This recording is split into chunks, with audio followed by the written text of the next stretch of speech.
Bible literature ministry అనుదిన ధ్యానములు November 7 అంశము జయించు వారికి వాక్యము ప్రకటన 3వ అధ్యాయము 21వ వచనము జయించువానిని నాతో కూడా నా సింహాసనమునందు కూర్చుండనిచ్చెదను.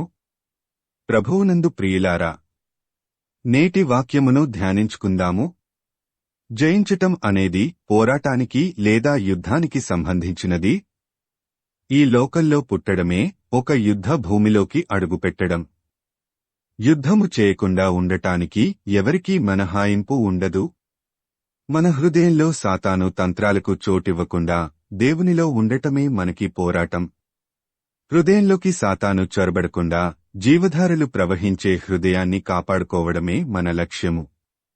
ఈ లోకాధికారి అయిన సాతానుతోనే మన యుద్ధం. యేసు ప్రభువు సాతానుచే శోధించబడే క్రమంలో ఆయనకు ఈ లోకమహిమను చూపి, నాకు సాగిలపడి నమస్కారము చేస్తే వీటన్నిటినీ నీకు ఇస్తానని చెప్పినప్పుడు ఆయన వాక్యము ద్వారా ఎదిరించాడు. సాతాను హవ్వను ఎలా ప్రలోభపెట్టి మోసం చేసి దేవునికి దూరం చేసిందో అలానే భూమి మీద పుట్టిన ప్రతి ఒక్కరిని ప్రలోభపెడుతూ మోసం చేస్తూ దేవునికి దూరం చేసి మనం పరలోకరాజ్యము వెళ్లకుండా అడ్డుకుంటుంది.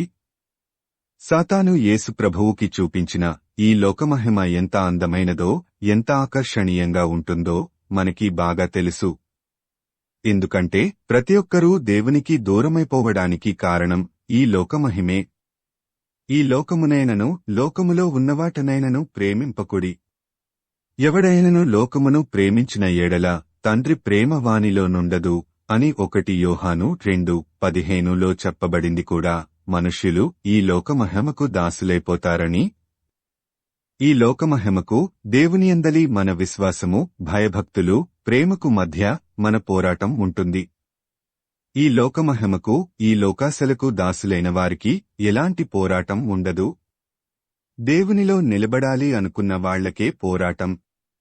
మంచి పోరాటము పోరాడితిని, విశ్వాసము కాపాడుకొంటిని అని పౌలు చెప్పాడంటే ఆయన పోరాటమంతా తన విశ్వాసం కాపాడుకోడానికే. ఈ లోకంలో జీవించాలంటే ధనము కావాలి కాబట్టి జీవించటానికి దేవుని మీద విశ్వాసంతో కాకుండా ధనము మీద ఆధారపడతాము. ధనాపేక్ష సమస్తమైన కీడులకు మూలము. కొందరు దానిని ఆశించి విశ్వాసము నుండి తొలగిపోయి 1 తిమోతి 6:10. అన్ని కీడులకు మూలమైన ధనాపేక్షను జయించగలిగితే మన యుద్ధంలో చాలా వరకు విజయం సాధించినట్లే.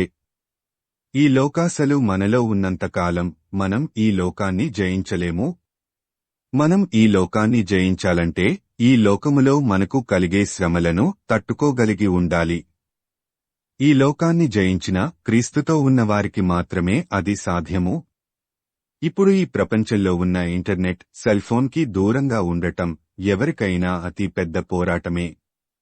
యోహాను 16:33లో ధైర్యము తెచ్చుకొనుడి, నేను లోకమును జయించియున్నాను అన్న యేసు వైపు చూచుచు, ఈ లోకాన్ని కోరుకోకుండా నీ హృదయాన్ని జయించటానికి నీవు సిద్ధంగా ఉన్నావా? ప్రార్థించుకుందాము. ప్రభువా, ఈ లోకంలో మేము జీవించినంతకాలము ఈ లోకాశలకు లొంగకుండా లోకమును జయించే శక్తిని, ధైర్యమును మాకు అనుగ్రహించుమని యేసయ్య నామమున అడుగుతున్నాము తండ్రి. ఆమేన్. ప్రభువునందు ప్రియులారా, మార్కు సువార్త 16వ అధ్యాయము 15వ వచనములో మీరు సర్వలోకమునకు వెళ్లి సర్వసృష్టికి సువార్త ప్రకటించుడి అని యేసు ప్రభువు చెప్పాడు. కాబట్టి సువార్తను ప్రకటించడంలో భాగంగా ఈ వాక్యమును మీ స్నేహితులు, బంధువులకు షేర్ చేయమని ప్రభువు నామమున కోరుతున్నాను.